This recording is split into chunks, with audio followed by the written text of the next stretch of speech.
So today's satsang is being broadcast, and so it's some of the discussions we've been having about awakening teachings and what role they play.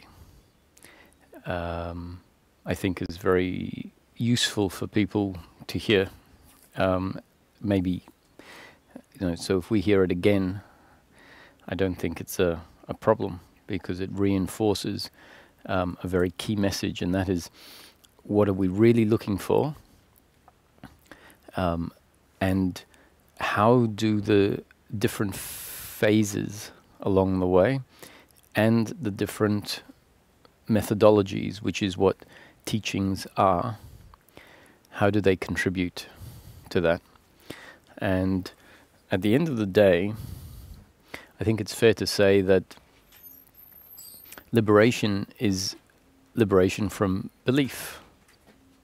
It's coming to understand in principle the error of belief. That's how all beliefs fall away, is when not when each belief is uprooted, but actually when we come to see in principle holding a belief is a fundamental error. And one of the explanations about that, or reasons why we come to see that holding a belief is fundamentally an error, is because a belief is a concept about something, but a concept that is taken to be truth. And a concept about anything is essentially a description about life from a particular perspective. It's a description about life as it's observed from a particular perspective. So in science, we have a lot of theories, and a scientist hopefully understands, good scientists understand, that whenever they put forward a theory, it's not truth. There's a term used, concept of best fit, or model of best fit, meaning it's a conceptual model of how something works that holds what can be observed the best. And so each time life is observed with more detail, the model may or may not support what is newly seen. And so if a scientist is able to observe something that previously they couldn't, the model may need to be updated to hold what is now seen. If we find that the model holds what is newly seen, then it meant the model was robust enough. Now the model, when I say model, it's really a conceptual framework, an explanation. So something like gravity it doesn't depend on our theory of gravity. So gravity doesn't exist because we have a theory of it. Gravity is. And then we describe it by observing the phenomena of gravity, and we put in place a theory of gravity, a concept about gravity, a model of best fit. And so scientists have been measuring gravity for a long time. We've been building buildings and all sorts of physics projects based on our understanding, our theory of gravity. And the theory of gravity holds accurate for now.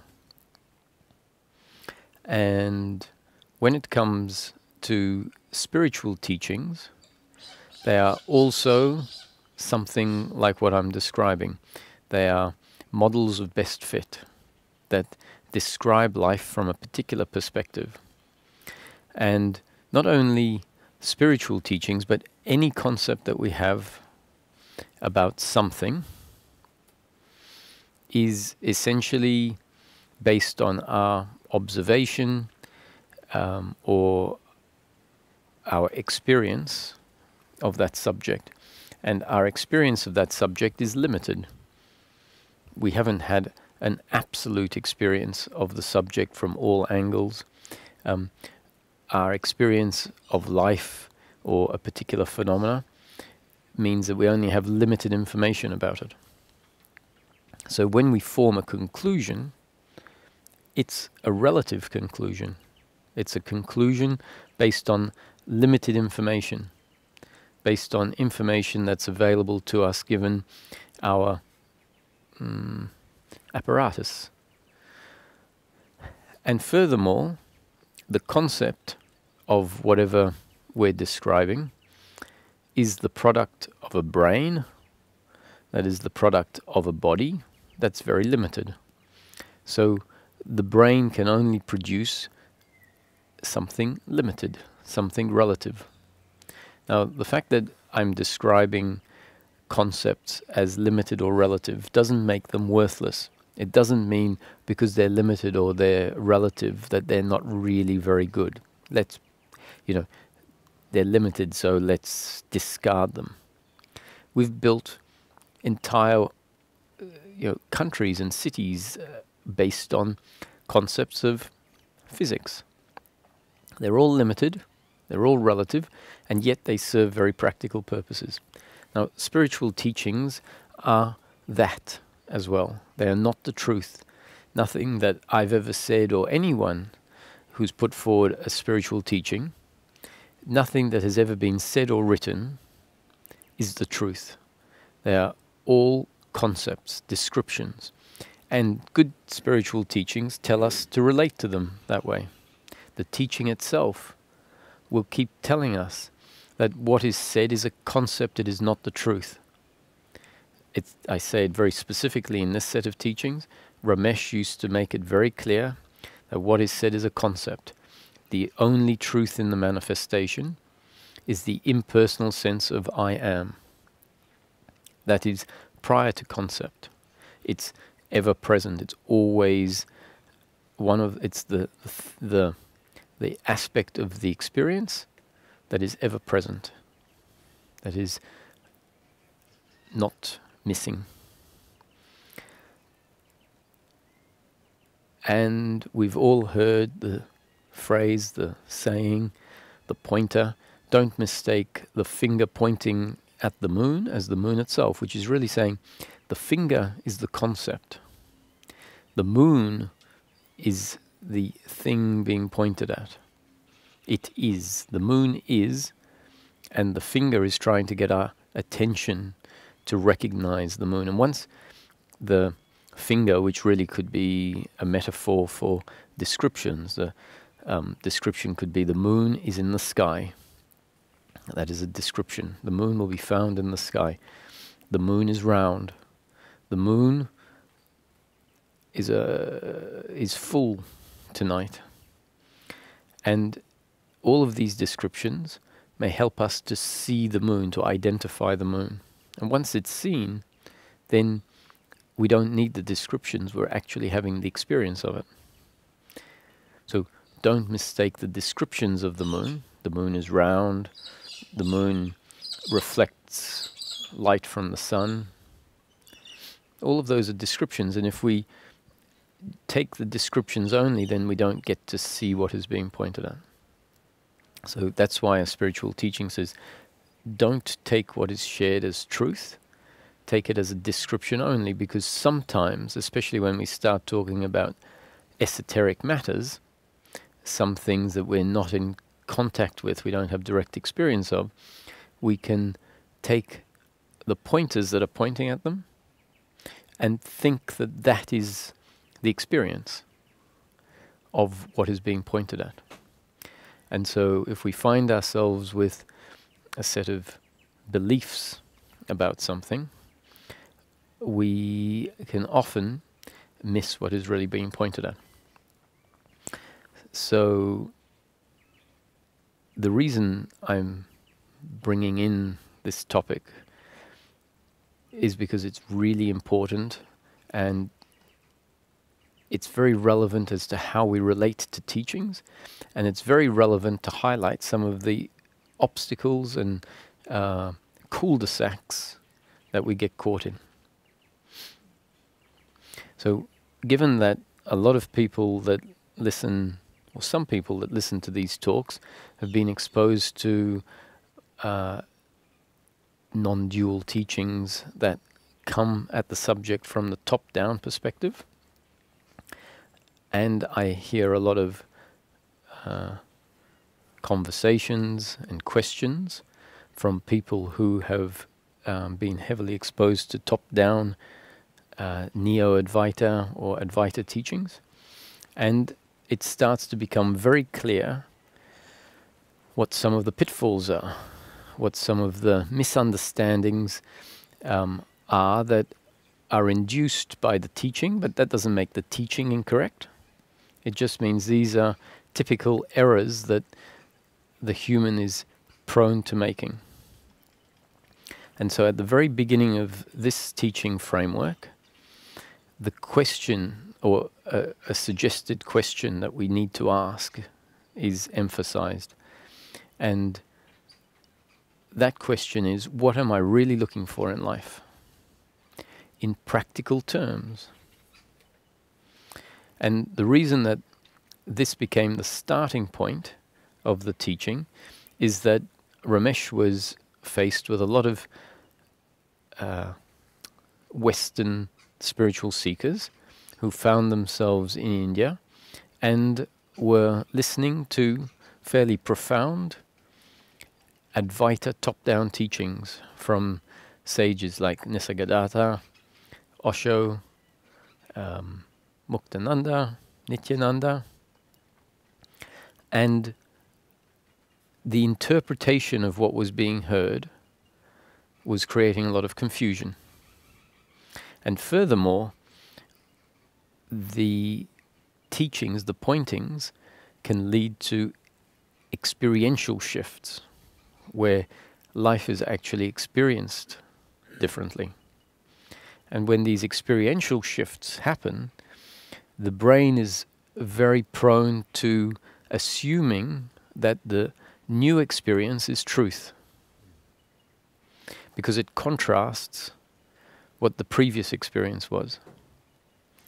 And often in the new experience there is a degree of freedom, because it is part of the process towards freedom. And because the brain, which has been exposed to a teaching, sometimes for an extended period of time before the shift happens, because the brain has heard these teachings, the shift then happens, and it seems like, finally, all of this dedication to a teaching has delivered a fruit. And it has, but what we tend to assume is that now this is it. Once the shift has happened, which contrasts the previous standpoint, the assumption is this is freedom. And very often it's not freedom, but it's a stage along the way. So I'll refer to a phrase in the Vedic scriptures, and it says, don't mistake understanding for awakening, and don't mistake awakening for liberation. And what that phrase is pointing at is there are different phases along the way. And if a teaching is focused on bringing about awakening, the teaching will need to deliver concepts in such a way that all of our attention goes on to aspects of life that are unseen. Because that's what the awakening is. You can categorize an awakening as awareness becoming aware of itself, or awareness becoming aware of its own existence. And that's a recognition of an aspect of daily life that previously wasn't seen. And in order for that to happen, especially because what is seen can tend to be quite subtle and it's ever present, so it tends to fade into the background and go unnoticed, maybe underestimated, and so attention doesn't land on them. And so a teaching realizes there's a heavy identification with the gross, with objects, And what is missing is a recognition of another aspect of life experience of the human being. So how does it deal with this very strong identification? It deals with it by creating a methodology that breaks the strong identification. Now that methodology might require some tricky means, skillful means. How do I do this? And so from a place of having gone through the process oneself, it becomes more obvious from our own experience what the sticking points are. And so then the teachings tend to focus on coming up with a methodology that breaks that sticking point. And so what is said in a teaching is not necessarily truth. In fact, it isn't truth, it's a concept. And sometimes the concepts are not even that accurate. They're not meant to be that accurate. They don't need to, they're just doing what they need to do. So we can have an example of a concept that is not necessarily as accurate as it seems. You are not the body. You are awareness.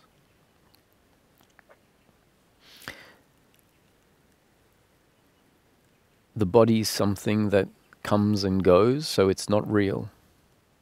What you are is something real. And what that pointer is doing is essentially downplaying an aspect of the human experience that has become heavily identified with, and upplaying, pointing at, an aspect of the human experience that has been overlooked, covered up. And an awakening is that moment when that which was previously not seen is seen. And in that awakening, we might also tend to see the oneness of life. And we might assume that this is now reality. What we're seeing is reality. We assume this because the teachings put forward concepts that say what is being pointed at is truth. What is being pointed at is reality. Now remember where this satsang started. It started with the fact that all teachings are pointers. They're concepts. Whatever is said is a concept. It is not the truth. And the very teachings themselves include in them this disclaimer. However, for a while, the disclaimer needs to be in a teaching so that at a certain point in time, when the time is right, attention lands on that disclaimer and may realize, oh, I think I took that a little bit literally. I think I took that pointer to be truth, especially when, once the pointer served its purpose, created an awakening, brought about a recognition of an aspect of life experience that previously wasn't seen. So experientially, which we assume has to be a reflection of truth. And another important point is that experience is not necessarily a reflection of truth. Experience, which is what life is, has been referred to as illusory. So that means that life is experienced such that the full depth of what's happening is not necessarily seen. A certain impression is delivered based on the experience of life. And so we can say that's an illusion. So when we have a new experience, that too is not necessarily an expression of truth. However, what tends to happen is what we could call the perfect storm. That a teaching that keeps focusing on an aspect such as awareness and truth and reality and the absolute delivers a shift, and the experience seems on the surface, especially when it's accompanied by all of these statements prior, seems to demonstrate what was described. Oh, I now see the absolute. And we call it the absolute because the teaching has been calling it the absolute. We call it truth because the teaching has been calling it truth. We call it reality because the teaching has been calling it reality. We call the old experience of life experience because the teaching said, well, that's experience, and it defines experience as, for example, something with a beginning and an end. So it's now given a description of experience. Or it says experience is when there is subject-object relationship. And if subject-object relationship falls away, then that is reality, or that is truth, or that is direct knowing. Now, this isn't a criticism of those teachings, remember. I have a great respect and I will put them forward myself because they serve a purpose. So this satsang is here to serve another purpose, to remind us, if we have found ourselves at a particular phase of the search, remind us that maybe there's a time when this error needs to be seen. And so if a teaching has told us that experience is subject-object relationship, and the falling away of subject-object relationship is reality or knowing, direct perception at no distance, then when the experience shifts from being one sort of experience to another sort of experience, we don't relate to it as experience. We can't relate to it as experience because our brain has been conditioned by the teaching concepts that experience means subject-object relationship, and that this experience of separation, a separate subject that sees a separate object, is illusion. That separation is an illusion. And then an experience happens, a way of seeing life, so it doesn't have to be just a short-term experience, it can be something that's seen on an ongoing basis, whereby this separation on an experiential level falls away.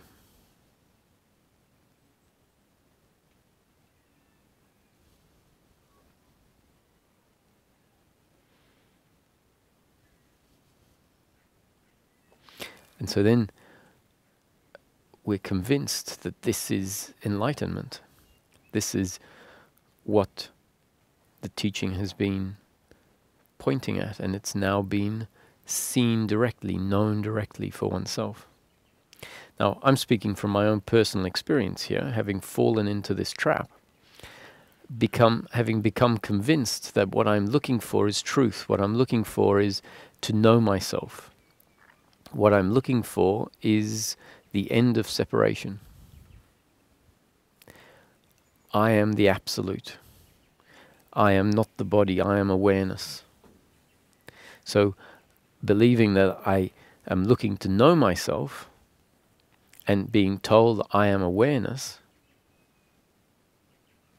when awareness became recognized, when that aspect of the life experience, of the human experience, was recognized, the brain had to form a conclusion.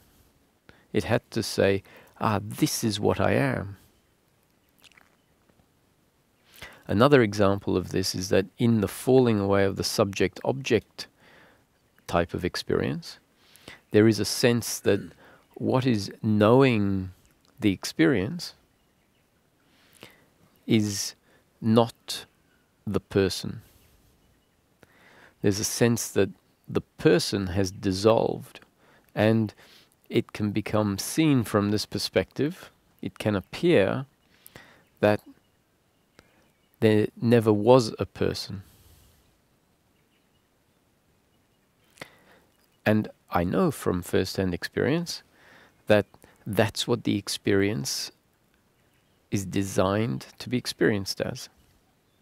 Now, I would say that that is an experience. Just because subject-object relationship fell away, I still now call it experience.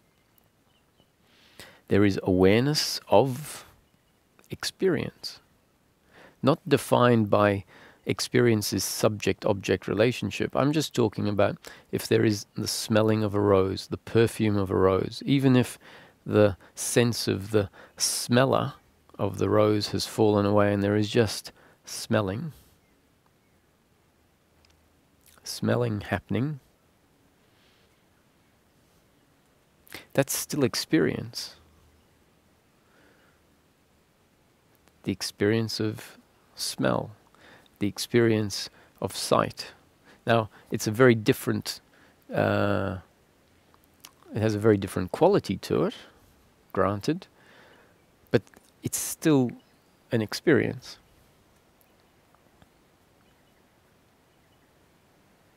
Because this topic is known broadly as non-duality, and because in the Advaita teachings, and frankly this teaching is part of that, Advaita meaning non-duality, this is a non-dual teaching, but it's very different to the top-down, it's very different methodology. And so that's what this whole satsang is about. It's trying to point out that without us really knowing it, so whether we know it or not, we're being funneled through a methodology. Life is exposing us to conditioning in the form of life experience and specific teachings.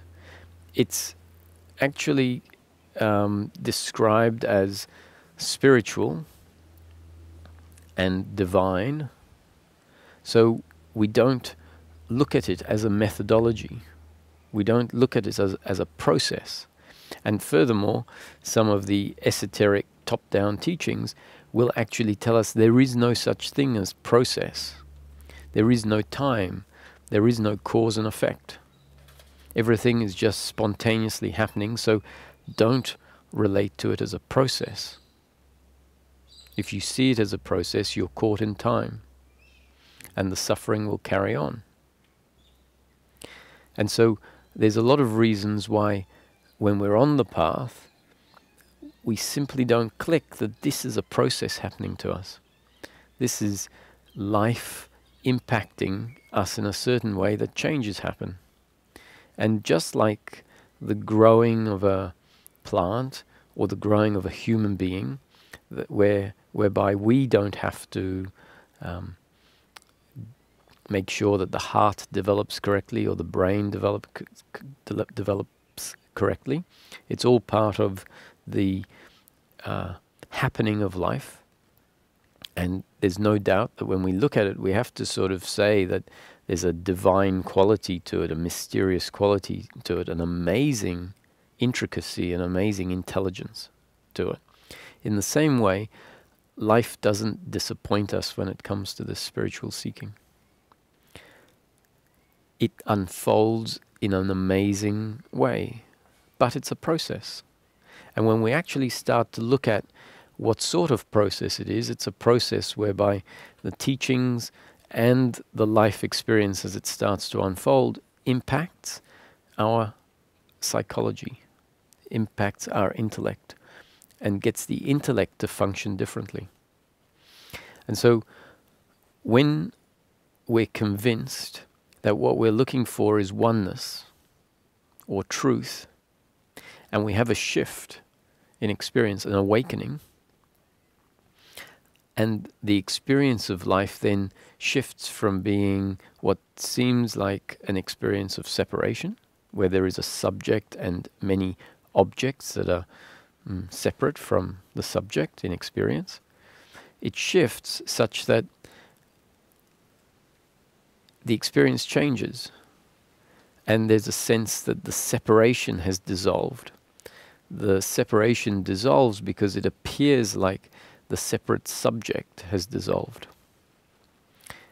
And then there is a sense that all there is this single experience.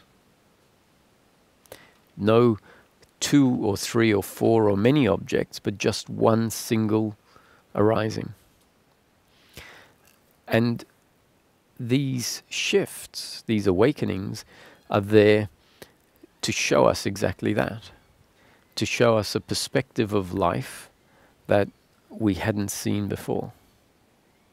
Now, this is the trick, is that the Holy Grail, is seeing the oneness, what we're looking for.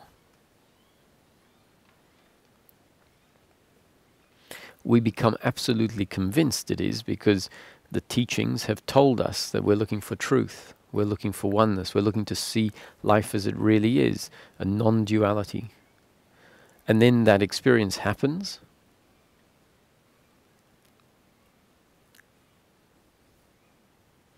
and we keep reinforcing this perspective. As soon as anything happens where the perspective is shaken or lost, the assumption is, oh, I better get back to that oneness perspective. And what often happens is that this oneness experience happens for a period of time and then fades away. And when it fades away, the peace that was part of that oneness experience tends to dissolve with the experience. And subject-object relationship comes back, and the suffering comes back. And so that further reinforces that what I'm looking for is this oneness, this state of oneness.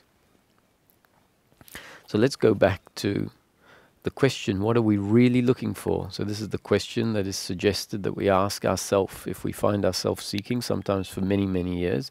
It's always a good time, now is a good time, to ask this question.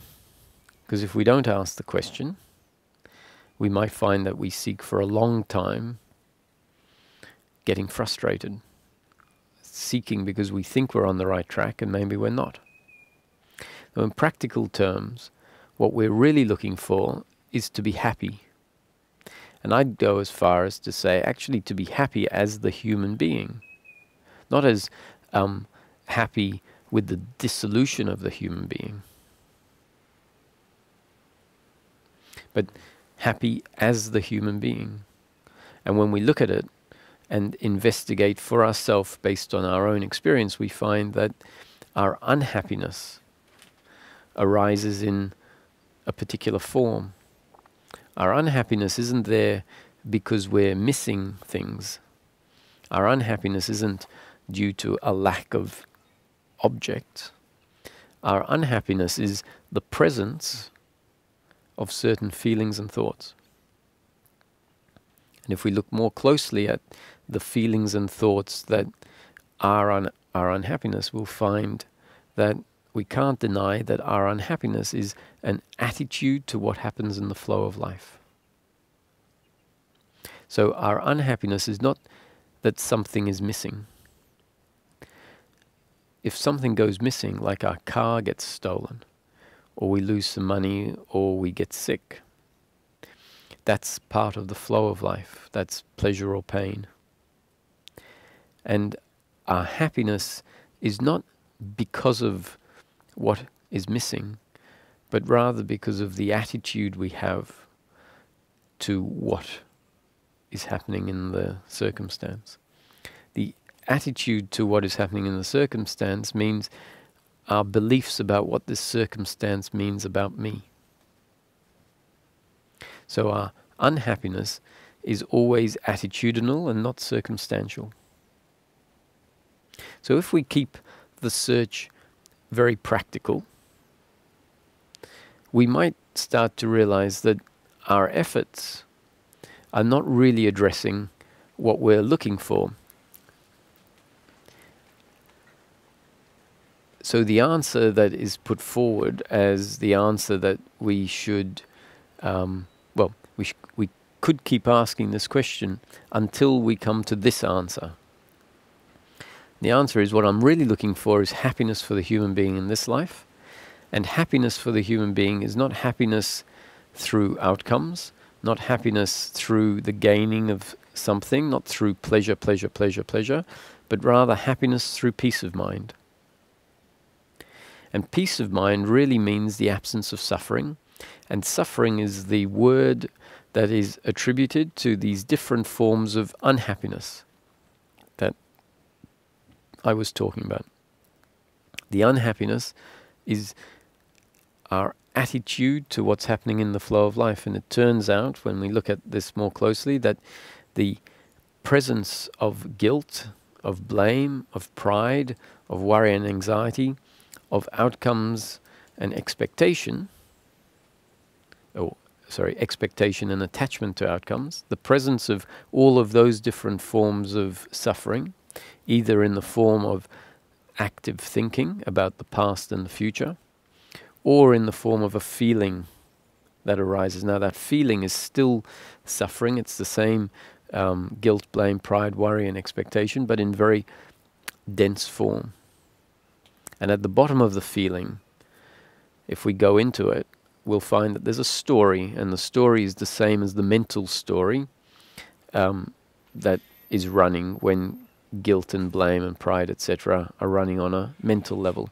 So the suffering can arise in the form of a feeling or in the form of mental activity. And the feeling is really condensed mental activity from the past. So if we come to see, based on our own investigation of what these pointers are pointing at, so not to believe. If someone is here listening to the words and then just repeating them and believing them, it's not much point. What we're trying to do is start to approach the subject from a very practical point of view. And once I've laid this out, we'll go back to the awakening phase and see how some misunderstanding can come in around what has happened when an awakening happens, and how we've related to awakening teachings. So if we keep it practical, what I'm really looking for is actually happiness. And happiness turns out not to be the gaining of anything, but the falling away of the suffering. And the suffering, as we've looked at, is always attitudinal and not circumstantial. And the attitude to life is based on seeing life and oneself and the other a particular way. Seeing oneself as a separate individual doer, seeing the other as a separate individual doer, and seeing my completeness as dependent on outcomes, dependent on pleasure, pleasure, pleasure, pleasure. That is the deeply ingrained set of beliefs that, when contained in the human system, react with life that is always either pleasure or pain, and create guilt for those actions that happen through me that are not ideal, creates blame towards the other for actions that happen through them that delivered pain to myself or someone I love. It is the attitude to something that happens through me that delivers a positive outcome, where pride arises. Look what I, as a separate doer, have achieved. And it's an attitude that sees the pain that is delivered through the other or through myself or just through the natural unfolding of nature, all of which we can call the flow of life, looks at the pain and feels like it is an attack on who I am at the deepest level, which it isn't. However, those beliefs, i.e. seeing life that way, mean that we don't understand what we truly are, because we believe ourselves to be something we're not, a doer, and we believe the other to be a doer. And we also believe ourselves to be dependent on outcomes. We believe ourselves to be something that can be added to or subtracted from, based on what's happening in life, circumstantial. So this means that there's a false idea, a false image of who we are. Now, the way that this suffering eventually ends is when the ground of suffering gets dissolved. The ground of suffering are these beliefs that, upon investigation, get seen to be inaccurate. And once life delivers recognition of the actual workings of life that don't support the belief in doership and don't support the notion that what I am is incomplete now and requires life to be pleasure, pleasure, pleasure, then the ground on which the guilt, blame, pride, worry, expectation arises gets dissolved. And that's the reason why we can find ourselves happy in life, because the basis on which the unhappiness used to be there is no longer there. This is really good news, because it means we don't need life to look a certain way. It means that all that needs to happen is that life dissolves beliefs that are inaccurate. And then the suffering, which is based on an inaccurate root, and therefore the suffering is inaccurate, the suffering falls away. We can say that the suffering is based on an untrue root, and therefore the suffering is really untrue. Untrue, inaccurate, unreal.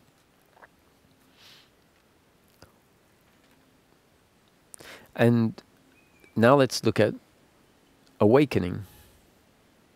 Why the awakenings are so useful for some people, if that's their path, is not because awakening is our freedom, not because awakening is what we're looking for, but because awakening allows life to be seen in such a way that the beliefs in doership and attachment to outcome can be undermined more easily based on a perspective of life that previously wasn't there. If this becomes clear, then what happens is that that awakening perspective, that seeing life from a less personal point of view, can lead to, or certain implications can be seen. And if those implications are seen and seen to undermine the belief in doership and attachment to outcome, then the real root of the problem starts to be addressed.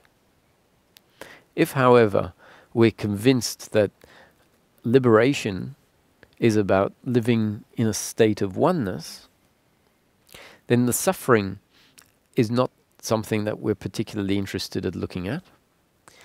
In that state of oneness, the sense of a person being there dissolves.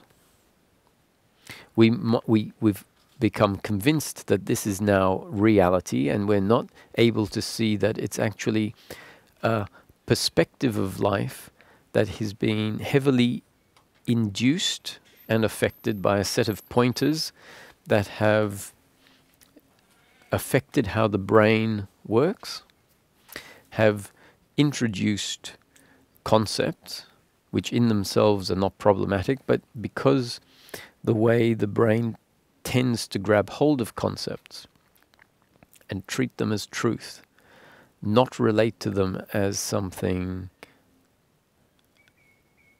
relative, the teaching and the way we've related to it has resulted in a new belief being put in place. In fact, a whole series of spiritual beliefs being put in place that we don't see. Beliefs that say, for example, what I am is awareness. The truth is a non-dual experience. That is reality. And then from that perspective, the sense that the person, that there is no person, and so the teaching concept said there is no person. And so a whole series of beliefs have been put in place that are not seen, that are heavily affecting the experience of life. This is not recognized, and the assumption is that this is some sort of absolute perspective of life that is truth. And then what happens is a movement whereby that is what needs to be maintained at all costs.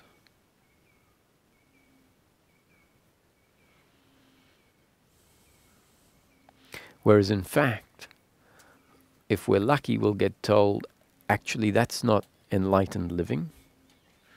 Enlightened living means that we have to come back to an experience of life that isn't being manipulated.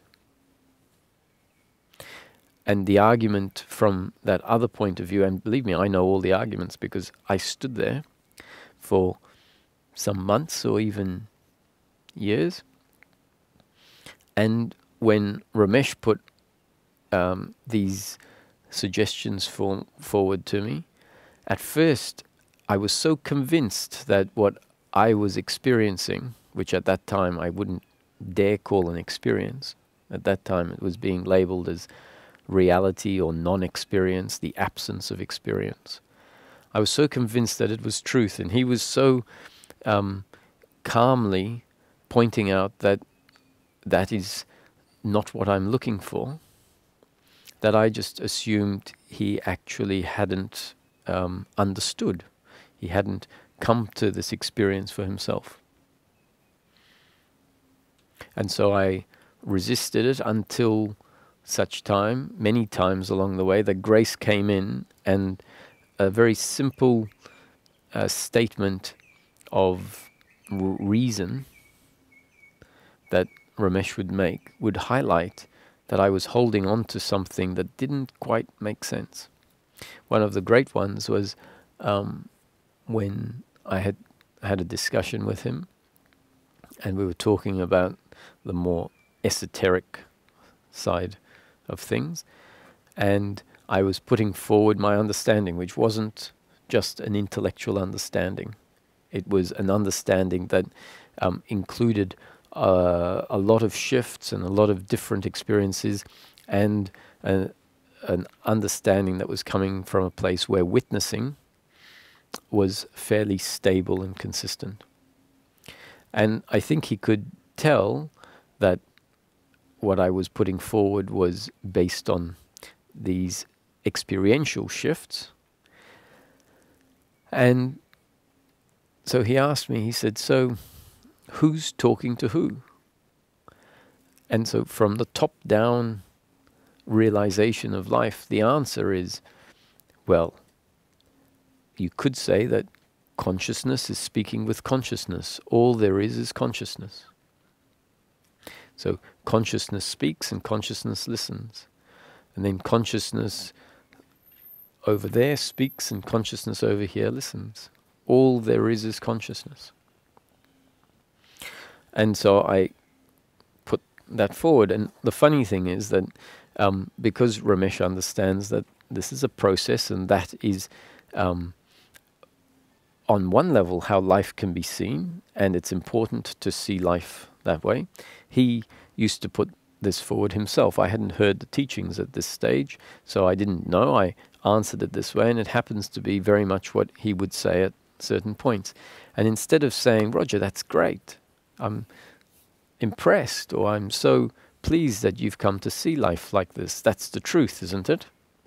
That's what we're looking for. This is the absolute. There's no one here. There's just a play of consciousness. And that's how I was seeing life. And there wasn't a lot of suffering in my experience. Instead of him saying that, he said, Roger, don't be ridiculous. Roger is speaking with Ramesh, and Ramesh is listening. And then Ramesh speaks to Roger, and Roger listens. And I had been heavily dedicated to, in a way that you would call earnest, to the teachings of Nisargadatta Maharaj, the teachings of Ramesh's teacher that Ramesh came through and was profoundly affected by. I had been dedicated to those for about 3 or 4 years, plus other teachings of Ramana, that a teaching that Ramesh has great respect for, and Ramesh had great respect for Nisargadatta's teachings as well. And when Ramesh said, don't be ridiculous, Roger is speaking to Ramesh, and Ramesh is speaking. I felt like it's taken 4 years for there to be a clear seeing that there is no Ramesh and there is no Roger. And here you are telling me that Ramesh and Roger are speaking to each other. And I really thought this is kindergarten spirituality. And I went to see Ramesh because for me that was my link to Nisargadatta Maharaj, that I had a profound appreciation for. And I get here, and for a while I think I'm in the wrong place. When I sat with this afterwards, not having been able to reconcile it during our chat, the only way I could reconcile it during my chat is to say, yes, okay, Roger is speaking with Ramesh and Ramesh is speaking, but really Roger is consciousness and Ramesh is consciousness, so all there is consciousness. And Ramesh didn't, wasn't going to argue, but he said, no, that's not the point.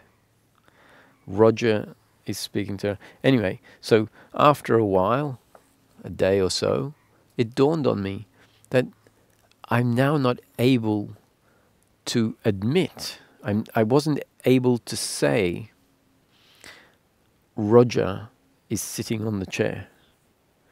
I wasn't able to admit Roger is speaking.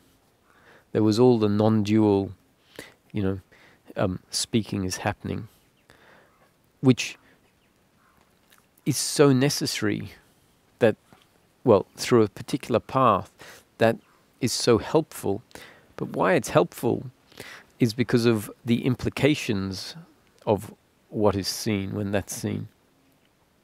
And the implications are not about living in a state of non-dualness. Life is meant to be lived as a duality. On the surface, life is a duality, and it's always going to be a duality. The fact that life is experienced as a duality on the surface is not the illusion. It's not the illusion that gets fixed. It's the attitudinal separation that is the problem, and it's that attitudinal separation that gets fixed, not the experiential separation. So anyway, after realizing I can't even admit that Roger is here, and that then made it dawn on me that I've believed the teachings beyond what is helpful. So, and that's how teachings work. They sort of rely on us to believe them, so that there's a power that belief has, because the problem is that there are a whole lot of ingrained beliefs, and sometimes, because of the nature of a belief, the only way that that belief is going to be uprooted is if we slip in a new concept that is treated as truth, and we then replace one belief with another. And so by doing that, the old belief gets uprooted. But what happens is we end up with a new belief, which is not freedom from belief. It's a new spiritual belief that was put in place because of a relationship to the teaching concepts. Now, that doesn't make the teaching wrong. It just means the way that we have a habit of relating to concepts is to turn them into truth instead of seeing them as pointers.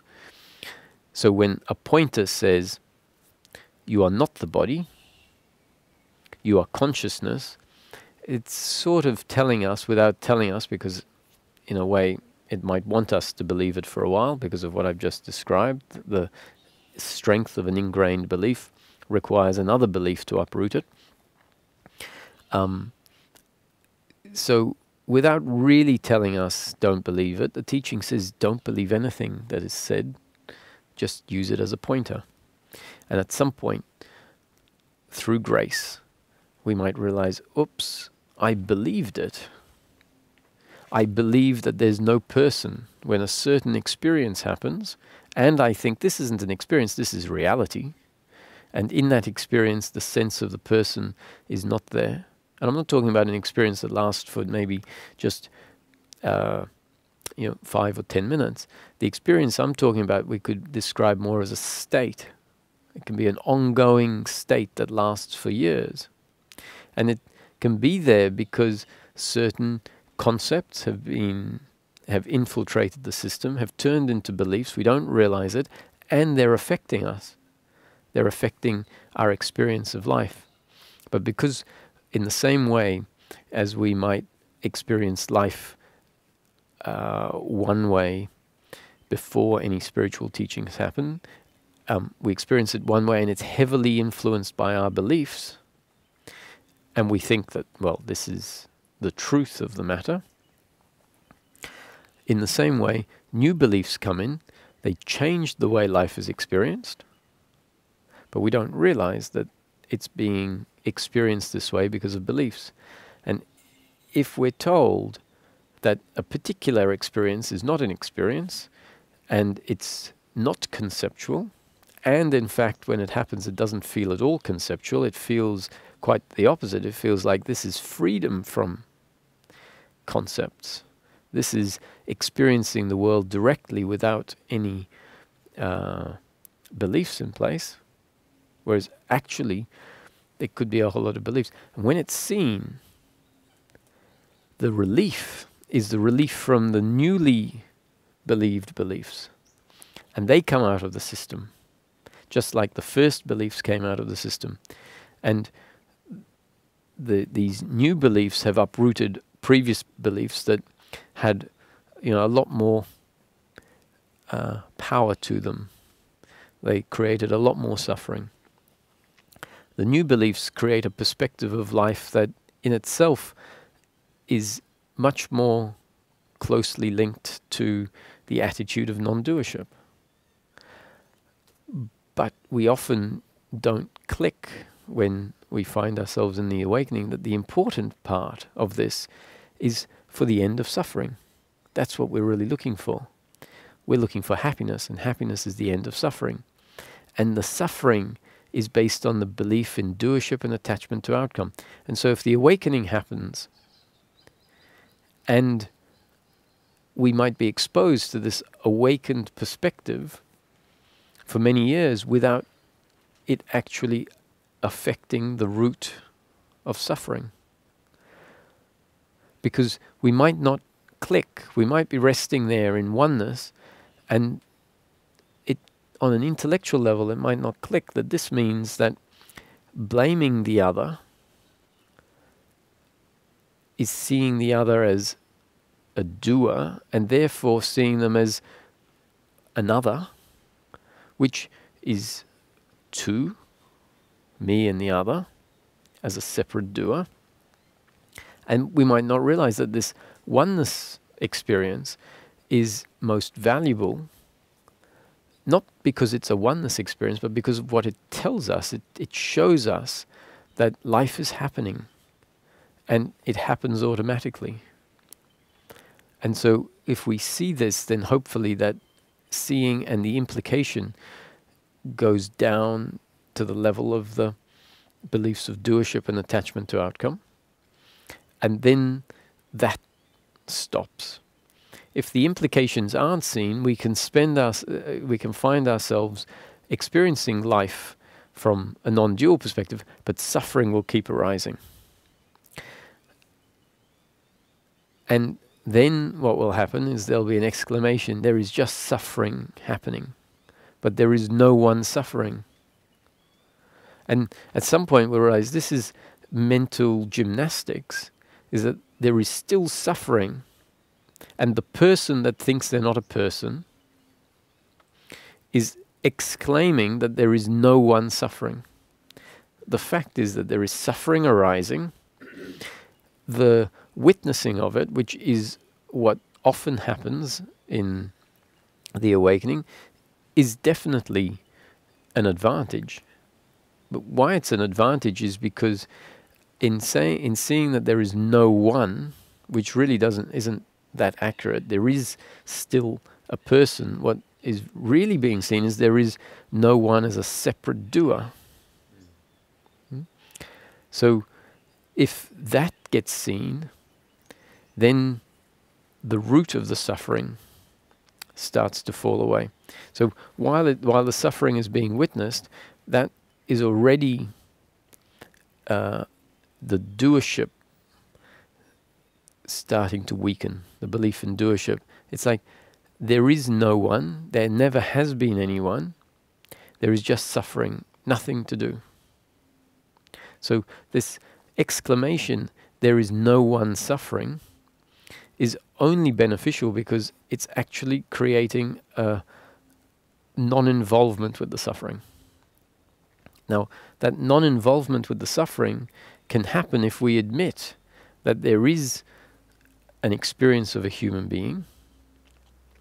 If we let go of that experience of oneness being the Holy Grail, and here, no, it's not about remaining in oneness, it's about coming back. Come back and have a subject-object relationship again. Suffering isn't there because of subject-object relationship. Suffering is there because of the beliefs in doership and attachment to outcome. When a teaching takes us to a point where the subject-object relationship falls away, the basis of the suffering falls away with it, but what also falls away is the human being, the human experience. We end up living life from a very impersonal perspective, which at first is freeing, but at some point it starts to feel like something is missing. And if we're lucky, we'll be told that's because you're not meant to live your life as impersonal awareness. Life is meant to be lived as a duality, where there is subject-object relationship, so we don't need to keep holding on to the absence of subject-object relationship. We can come back, understand that subject-object relationship is fine. We don't need oneness. What we're looking for is the end of suffering. And suffering can end once the beliefs in doership and attachment get undone.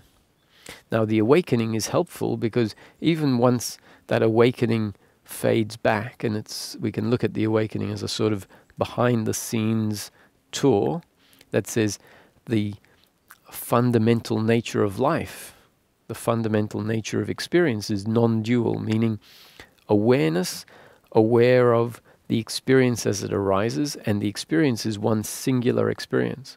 And the awareness that is aware of the experience is not separate from the experience. So there isn't even awareness and the content, they are one. Once that's seen, we don't need to maintain that position. Attitudinally, we can know, oh, what I am as a human experience is being lived, or the human experience is part of this experience that is created. I don't create the experience. That becomes abundantly evident in the awakening. There is just a witnessing of experience happening. And on a causal level, we can see that what happens through the human being is based on their genes and up-to-date conditioning, if we want to look at it from a causal rather than an awakened perspective. And from a causal point of view, and the spontaneous story of life is always designed to unfold as a story of time and space, a story of cause and effect. If we look at it from that point of view, we see, oh, what I do in each moment is based on my genes and up-to-date conditioning and the circumstance I find myself in. Factors, those three factors, are factors that the individual has never been in control of. And so the awakening perspective just supports the non-doership. The awakening perspective also allows us to rest in the formless aspect of the human being and feel content even when circumstance is not great.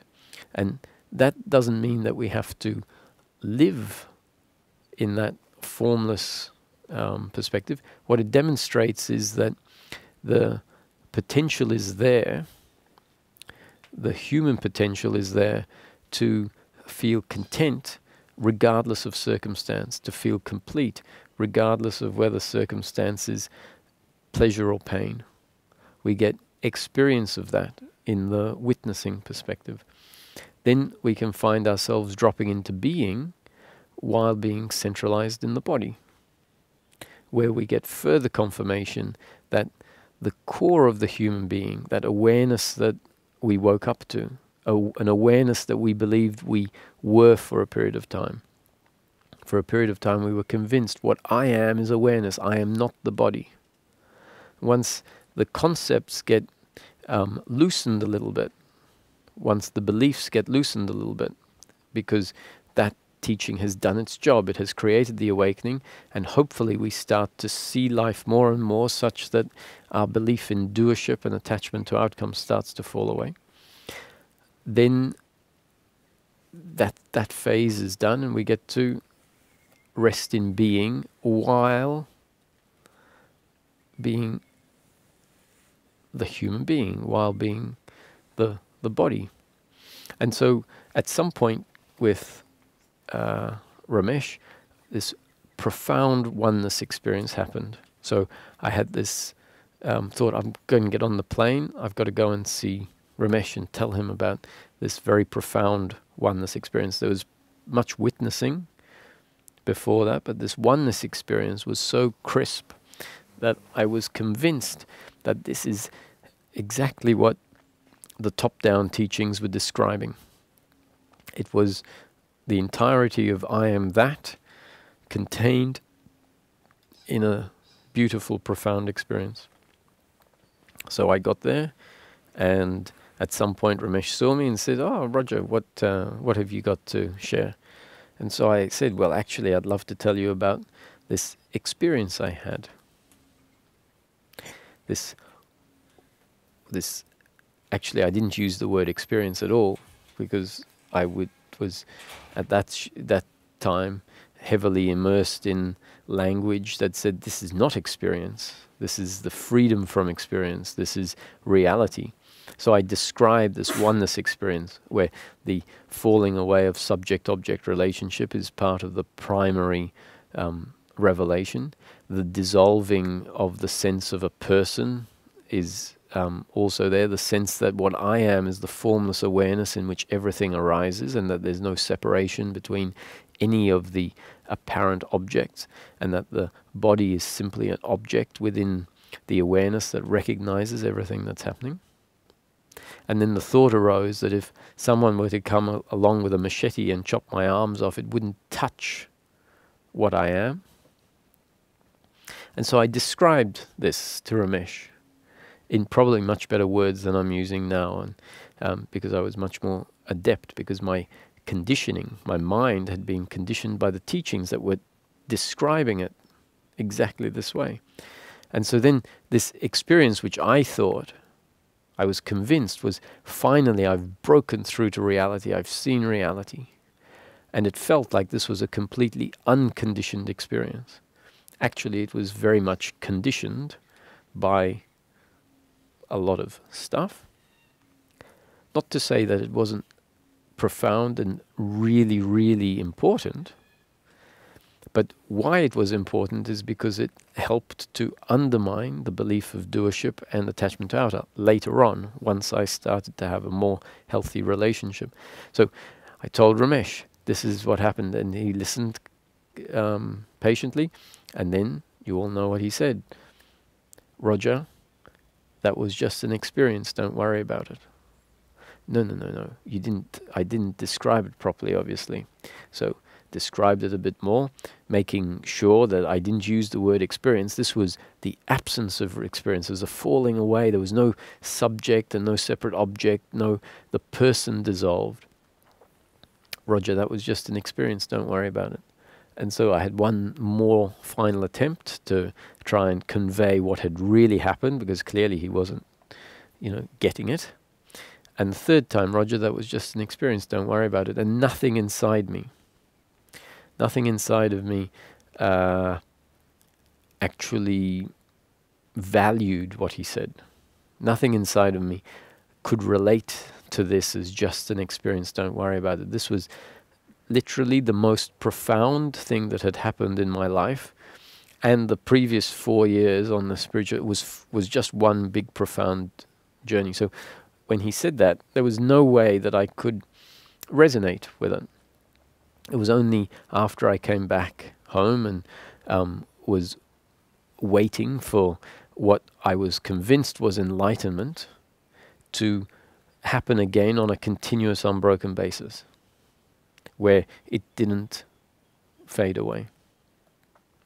And as I found myself hoping for it, expecting it, trying to make it happen, I started to feel suffering that I had become very sensitive to, and which had largely fallen away in my life. I started to feel suffering about the fact that now that this experience had happened and then it faded away, I wanted it to come back because I had an expectation that that was what enlightenment was.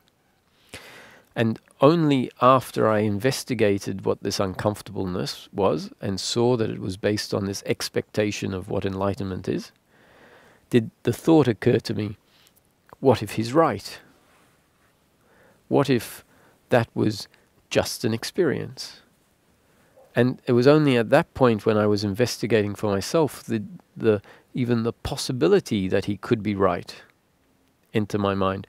But because I saw attachment to outcome, expectation that this is what enlightenment was, a concept, a belief that had been solidified in my brain based on the oneness teachings and based on the fact that they had delivered this profound experience, the belief that enlightenment is oneness was well and truly functioning. It had been functioning for quite a few years.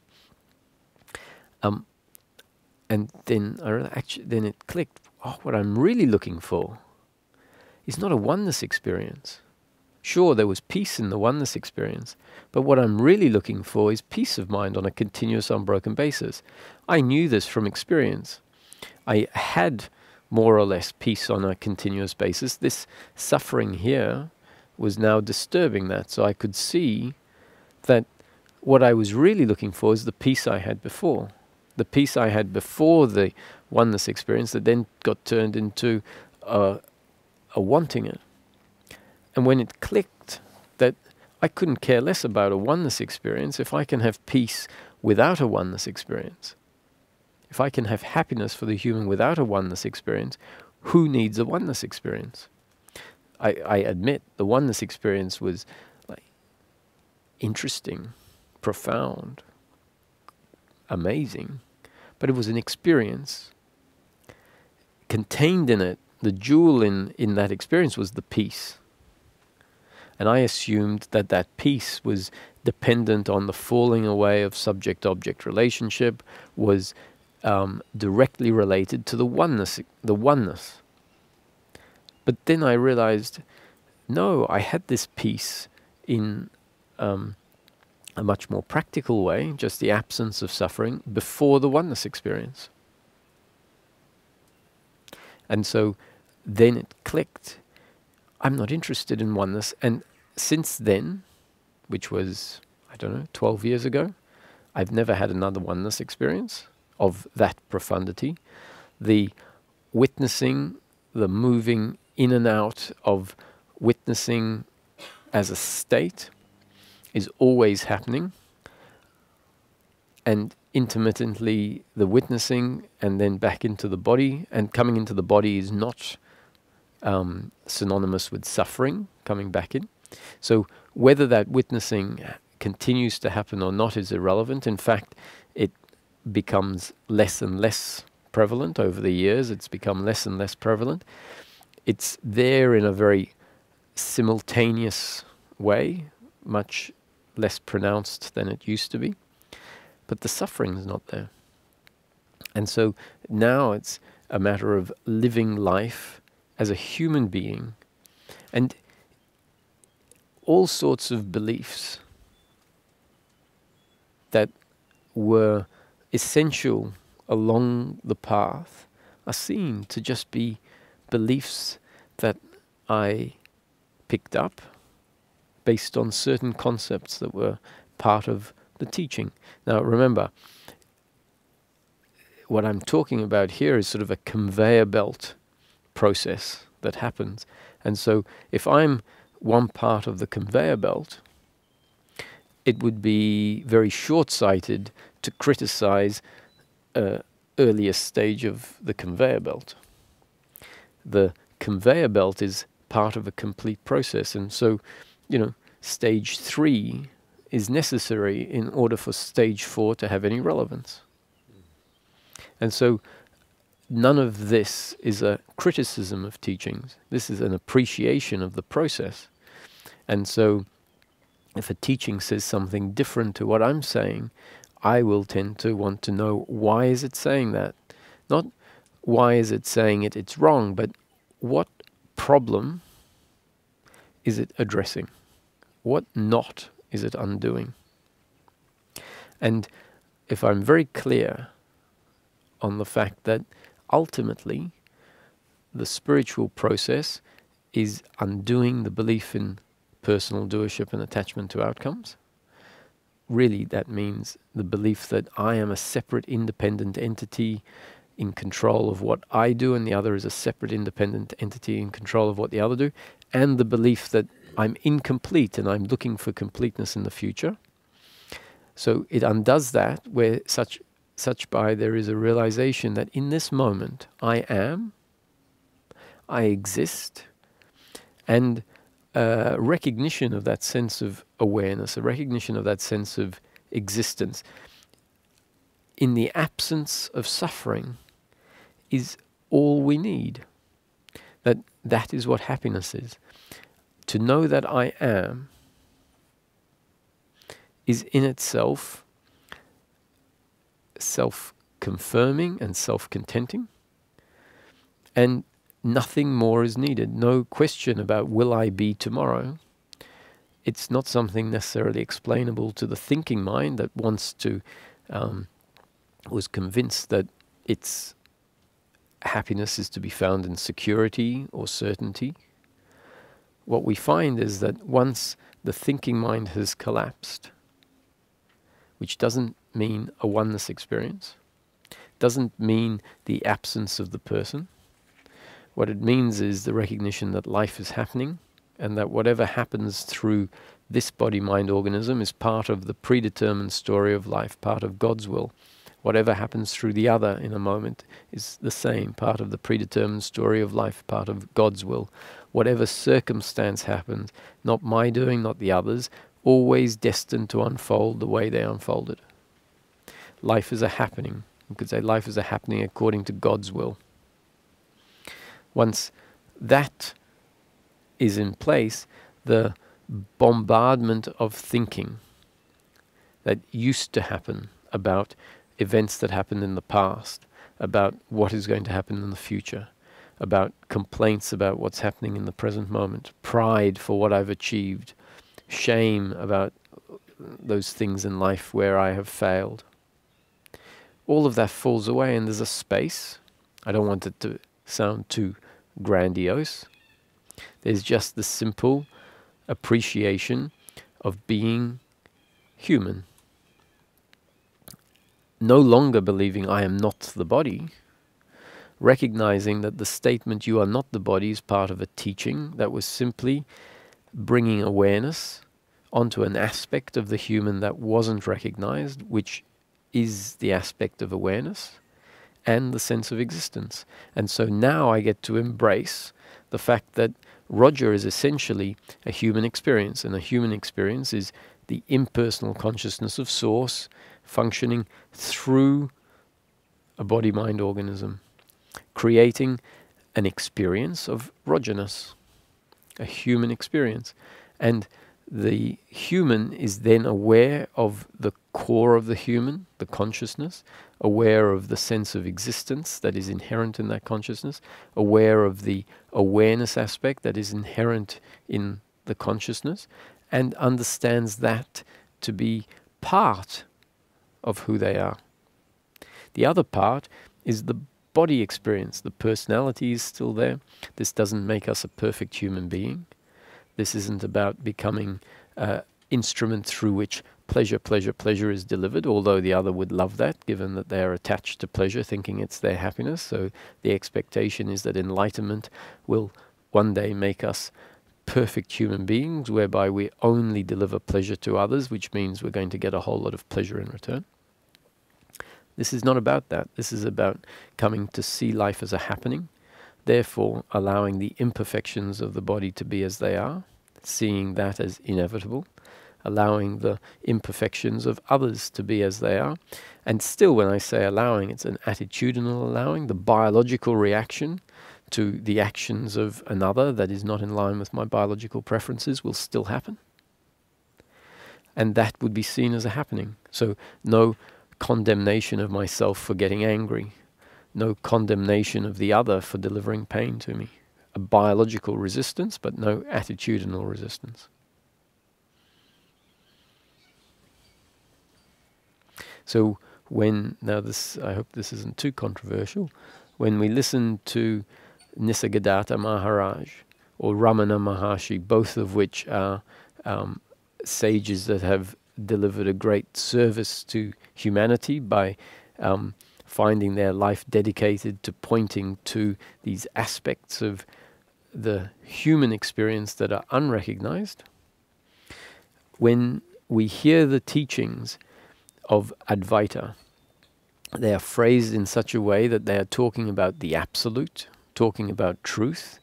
In order to point at those aspects, there is a sense or a pointing to the unreality of life, the unreality of the human, the person, and that state that the sage is talking about seems so profoundly different that we assume that that has to be the state of enlightenment. And therefore, whatever comes out of that sage's mouth is sometimes mistakenly believed too absolutely. And when we look at these sages, the teaching of Maharaj was, don't mistake me with the body. I am not the body. I am awareness. There are some other teachings nowadays that emphatically claim certain things that when we look at them from an integrated point of view, meaning once the process has taken us past the awakening that those teachings are aiming for, we look at it and we go, that's not really a very well-rounded description. You're emphatically stating something very, very narrow. And from a more well-rounded perspective, that's inaccurate. However, we understand that the teaching has to deliver that sharp blow. So once again, it's not a criticism of the teaching. It's trying to highlight that we can't necessarily take the teachings to be absolute truth. They tell us not to. So we hear, if you see Buddha on the road, kill him. It means you have to let go of the teaching. You have to let go of the teaching that has taken you so far in order to go further. And then we have another phrase which is very relevant to this talk, and that is, before the process of enlightenment, mountains and rivers were real. During the process of enlightenment, mountains and rivers were seen to be unreal. It doesn't stop there. Then it says, after enlightenment, mountains and rivers are seen to be real again. It could include, so obviously this is talking about coming to see that life is an illusion. That is the awakening phase. That is during the process of enlightenment. So it could say, before the process of enlightenment, there was a person. During the process of enlightenment, the person was seen to be unreal. After enlightenment, there was a person again.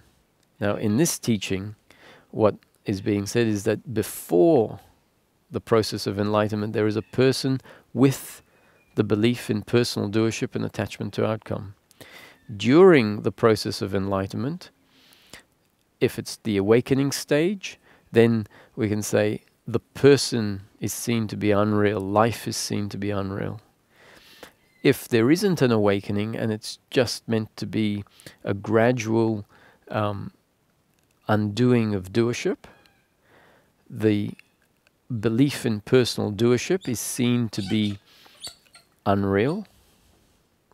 And after enlightenment, there is a person.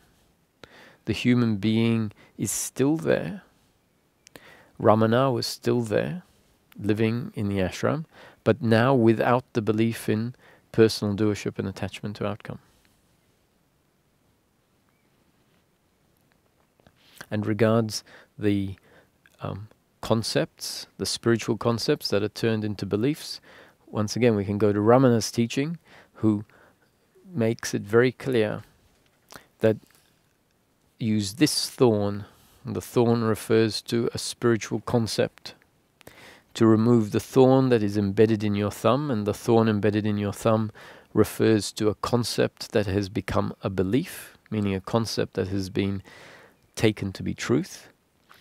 But be sure to throw both thorns away. And so this is said because it's very clear to the teacher that the process is a process where the spiritual concept is bound to become a belief, is bound to replace the first thorn that is being removed and become embedded in the thumb. So this pointer says, check and see if the spiritual concept that was meant to undo the first thorn, and ideally, although not likely to happen straight off, ideally both thorns are thrown. Check and see if that spiritual concept has become a belief. And if it has become a belief, you might find that your experience of life is being manipulated by that new belief. And once that experience, that belief, that spiritual concept is removed, that experience that we thought was reality, the experience we thought was truth, may shift beyond there, may become less transcendental and more human again. And then we'll realize, wow, what I was convinced was truth was actually an experience heavily influenced by certain beliefs.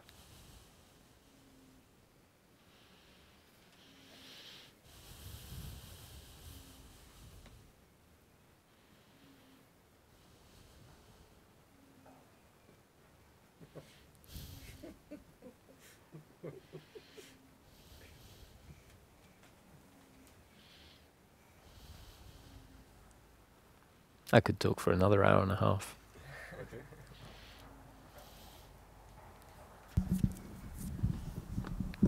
How long have you hung around Ramesh? Do you have a long path before with your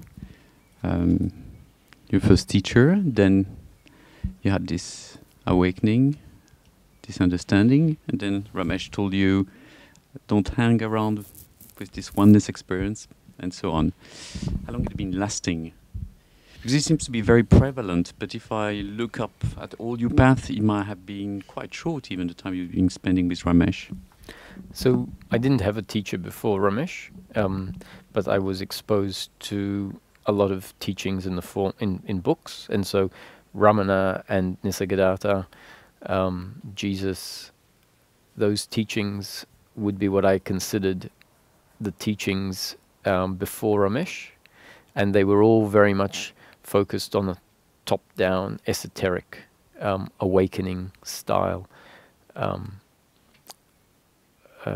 path. And so I guess that was about 4 years before I found myself with Ramesh. And so when I got to Ramesh, the understanding that life, or seeing life as a happening, a story that was unfolding according to a divine order, or order that it was a higher power. So even if we just call it science, if we call it nature, life, that is clearly a higher power than me. I am part of the movement, that movement. It was very clear before I went to Ramesh. So Ramesh's teachings, at their core, were not something I had an issue with at all. However, it was his downplaying of the oneness, the being living as awareness, and the introducing of the fact that we have to live as the human that I found odd. Because for me, it seemed like the movement was simply a movement from being human to being impersonal, a movement from being human to being awareness. And a lot of freedom came with that, but the flip-flopping would still kick in from time to time. And the flip-flopping was there because certain beliefs in doership and attachment to outcomes hadn't been dissolved, because the oneness experience wasn't being related to as if it was relevant to doership as a highly focused focus. It was dissolving it willy-nilly without me realizing it. And once Ramesh's teaching really sunk in, and it became very clear what I'm really looking for in practical terms, when I drop all of this idea about oneness and enlightenment, I'm just looking for happiness in this life. Like really, especially if we find ourselves really frustrated on the path. At some point you go, yeah, it's true. I just want the end of suffering. I don't care how it looks. I don't care for anything else. I just want suffering to end. And we're not even talking about intense suffering here. This could just be experience of life that we intuitively come to know is not natural. So even just blaming the other for little things or getting into arguments, finding that you're always arguing about everything. Not big fights, but just an attitude to life that just doesn't feel quite right. And I just want to be happy. And the reason why oneness was so appealing is because basically because we think we're going to be happy once we are not the person. Once we are not the person, the assumption is there'll be no personal suffering, because suffering is all personal, taking life personally. So we assume, okay, so the person needs to dissolve. Actually, no. Just the doership and the attachment to outcome. The person can be here. They just don't function in the same way as they used to when the doership falls away. Then we find, oh, I'm the person, I'm Roger. Anyone who is trying to insist that there is no person, I understand where they are. I was there. They're at a phase of being caught in the awakening and not being able to see that the person is still there, not being able to see that there is a person going around saying there is no person. And instead, what's saying is, well, there's just personing, or there is a very clever set of pointers that they're clever, not just clever, but divine, because they bring about a shift. And then it's the interpretation of the person that thinks they don't exist that covers up the fact that the person is here. And once we drop it and go, maybe the person, you just go to the experience. Oh, actually, I still feel like I'm sitting in the chair. If I stop trying to manipulate the experience so that I'm out in oneness and I just become natural, oh yeah, here I am again. Maybe I do exist. Maybe I haven't quite dissolved. Maybe even when I thought I was dissolved because the experience was of no person, maybe I was still here. Maybe awareness just wasn't landing on what is miraculously here again. So anyway, to come back, I had about 4 years of the very profound awakening stage, and then a refining with Ramesh of about 2 years. So after 2 years of this integrating teaching, at some point it became very clear that everything was understood enough experientially, that, well, it wasn't so much that things were understood, it's that life had actually uprooted the beliefs of doership and attachment to outcome, I found myself living very much as the human being, and life unfolding where unfortunate things still happen, pain in the moment still happens, and yet the human being is now no longer designed to function such that the suffering arises. There's a phase in between where we witness suffering. That's very important because there's a level of disidentification. But what is at the root of the suffering that is being witnessed? And when we find ourselves investigating that, which happens at certain times, other times witnessing is also very important, we always come back to the fact that, the suffering is based on a belief in doership and attachment to outcome. And if we put that up against our awakening experience, we'll see that there's an incongruence between that belief of doership and the experience, or what the experience is showing us. And so if we can then use the experience to undermine the validity of the belief at the core of the suffering, that's when the awakening becomes helpful. It's always helpful because however it happens, whether energetically something shifts in the awakening, which it does, but afterwards there needs to be an intellectual change. And that intellectual change is the uprooting of the remaining beliefs that are still in place. And that's supported by the awakened view.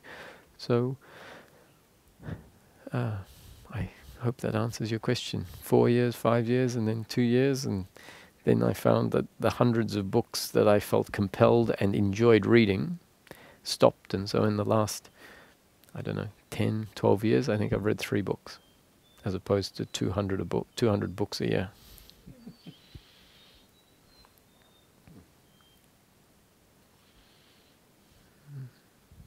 And books, when I mentioned that I read a lot of books, when I came across teachings that were talking about what intuitively I knew this is what life's about. At first it was I need to know myself, and the teachings were talking about this self that you really are. I want to know more, and so I didn't have a teacher before Ramesh, because the books they're not books, it's spiritual pointers delivered in writing. And I found myself in a fortunate position where what I read always served as a guide, a hint for what I needed to look for in my own life experience. And so when I said I read books, I don't think I ever read books in order to gain knowledge, as knowledge that I want to accumulate as on shelves. It was always providing tips as to what ignorance looks like, how it manifests, and then tips as to what beliefs are at the root of that ignorance. Pointers as to how to investigate life. So, funnily enough, even before meeting Ramesh, even while there was this esoteric process happening, there was also very much thoughts that kept it very practical. So when things went wrong, it was very clear that the issue was always when I related to the situation a particular way. Whenever I found myself relating to a situation with the attitude that, well, it's happened this way, so it must have had to happen that way. It was very clear that whatever is happening now sort of started a long time before, was put in motion a long time before. Or, if we want to take the other perspective, which was also very prevalent at that time, they were hand in hand, is that everything is spontaneously arising now. I'm not creating it. So if it's like this now, it is like this. So that attitude is an attitude of understanding it is what it is and couldn't be any other way. So even before meeting Ramesh, the esoteric path was accompanied by a very practical approach that really understood what I'm really looking for is the end of this uncomfortableness, which is the way I relate to life.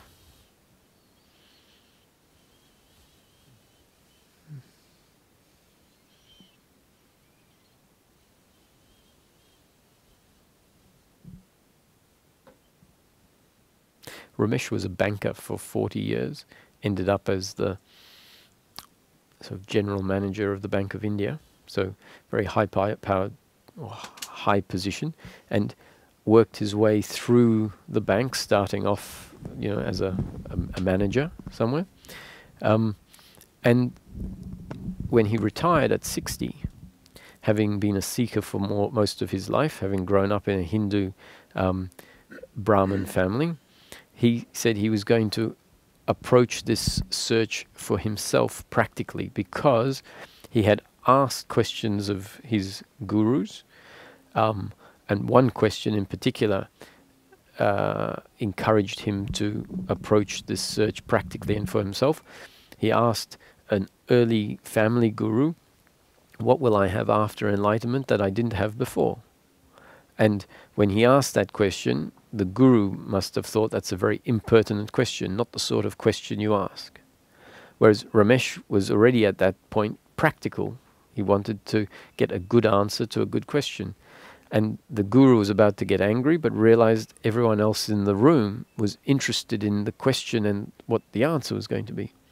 So Ramesh said, that's when this guru gave an answer you give when you're not really giving an answer. He said, when you're enlightened, you'll know. And Ramesh said, what sort of help is that? Like, I have a very relevant practical question and I get an answer that doesn't help me. So being a banker, and he said, if you're a bank, if you work in a bank with money and you're accountable to shareholders and boards of directors, you can't not be practical. Because if you're not practical, you fail at the job. So his makeup was such that when he was faced with a problem, he had to see what the problem really was. Otherwise, he wouldn't have succeeded at working in finance in a bank. And so that meant that he was designed to say, actually, let me put everything that I've learned so far about this very, unachievable spiritual search, let me make it practical. And that's when he did this, came up with this thing. What am I really looking for?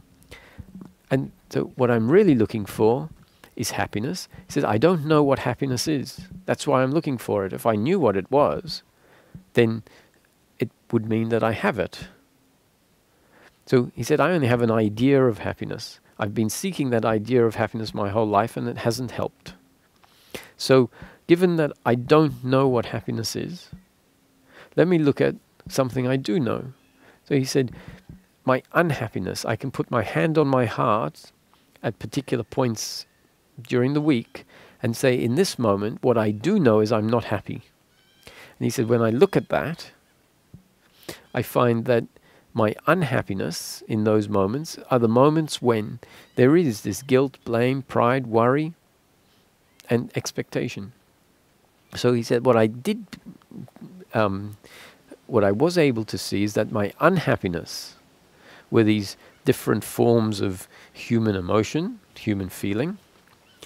And so he concluded that maybe happiness is the absence of unhappiness. When he looked at the unhappiness and saw that it was guilt, blame and pride, expectation and worry, he said, but this is very normal. He said, if the other hurts me, I have to blame them because they could have or should have done it differently. So if I deliver something that hurts someone I love, well, it makes sense that I feel guilt because I didn't do a very good job. I hurt someone that I didn't want to hurt. And so after looking at this, and the future is uncertain, and so I have to worry about it. So when he looked at this, he said, actually, I think that this unhappiness is a perfectly rational relationship to what happens in life. And so very quickly, his seeking stopped. He said, I've come to the conclusion that happiness for the human being is not available. My unhappiness is the arising of these relationships or this attitude, and it makes sense to me. So that's where his practicalness said, okay, no point seeking something that doesn't seem to be available. And then he said he got a message from outside, And the message was, Ramesh, you are wrong. So this outside was sort of a message from God, as he puts it forward. Ramesh, you are wrong. Happiness is your birthright. Happiness is everyone's birthright. And the basis of your happiness is the basis of every religion. A basis that has been forgotten, which is why we have been having religious wars for thousands of years. End of message. And he said that's when he realized what Einstein meant, when Einstein said the answer to the famous equation, E equals mc squared, came from outside, meaning it wasn't his doing. And so once Ramesh got this fairly profound message, his search was ignited again. What is the basis of all religions? That is the basis of my happiness, which is my birthright. And he was flicking through the Bible to try and figure out this. And he came across a few words, 4 words. Thy will be done. And when he read that, he had this feeling, this is it. And then he realized, being very familiar with the Hindu scriptures, that the Bhagavad Gita says the same thing in a very profound way, which ironically is what I had said to him, and he said, Roger, don't be ridiculous. He said, in the Bhagavad Gita, it says, thou art the listener and thou art the speaker, meaning all there is that. All there is Brahman. That whatever happens in life is a happening according to Brahman. Thy will be done. And then he said, and in Islam, inshallah, God willing, meaning whatever happens, it'll happen if it's God's will. And so from this basis, he had some new information, a way of seeing life, or at least being guided to look at life and see if this is true. The basis of all religions, a basis that has been forgotten, which is why we've been having religious wars for thousands of years. Thy will be done. Everything is happening according to God's will. That means that when the other hurts me, that's not the other's doing, but rather the unfolding of God's will. Well, with this attitude of life, I now see the other not as an enemy, not as a separate entity attacking me because they choose to, but rather destiny unfolding, my destiny for pain to be experienced in the moment, and the destiny of the other to be the instrument through which that pain is delivered. Similarly, if it's destiny for the other to experience pain, and my destiny to maybe experience pain as well, and I am the instrument through which the pain is delivered. So now the hatred for oneself, the hatred for the other, no longer has a basis on which to arise. Whereas if life isn't seen this way, if life is seen as an objective reality, and I am the doer, the other is the doer, and therefore I am the one that determines what happens next. I am the one that is in complete control of my thoughts. I'm in complete control of my actions. If that's the way we look at it, we say, well, I'm the doer and the other is the doer. And then guilt and shame and blame and hatred have plenty of space to arise. Now, the point is, we don't want to just believe this and say, oh, everything's happening according to God's will. We want to see it. And so that's where the explanation that points out to the fact that the human being in each moment is one way, the way that they are based on their genes and up-to-date conditioning, 2 factors that no one has been in control of.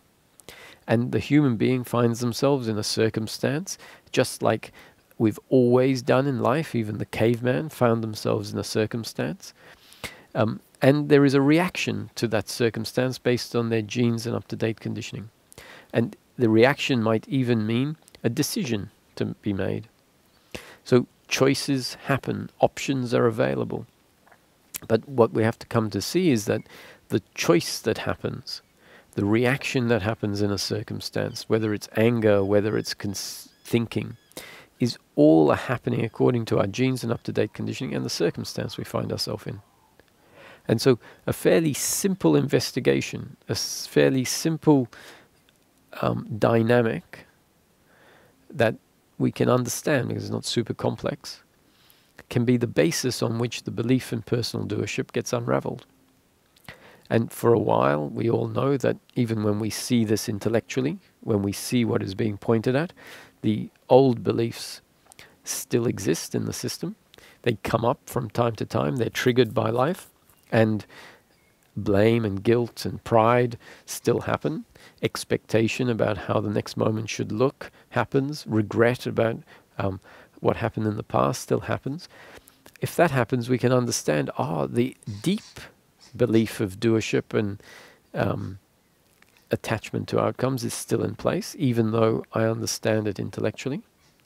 And what's happening is life is impacting that deep belief. If that comes up, we can see, that blame is the thinking mind. It's the suffering, but that too is based on my genes and up-to-date conditioning. That too is part of God's will unfolding.